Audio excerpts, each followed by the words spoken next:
Ну что, ребятки, челюсти по-хадеровски. Акула убила человека впервые в истории Израиля. После нападения было найдено тело мужчины. И это произошло в водах у Хадеры.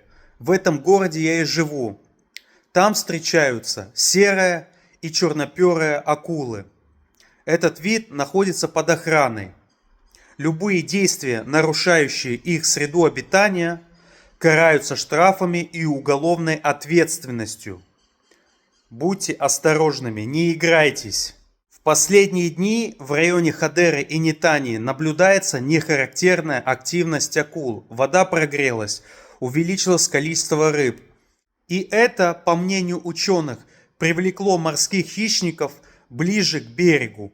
В связи с трагедией власти призывают общественность соблюдать осторожность и не входить в воду до особого распоряжения.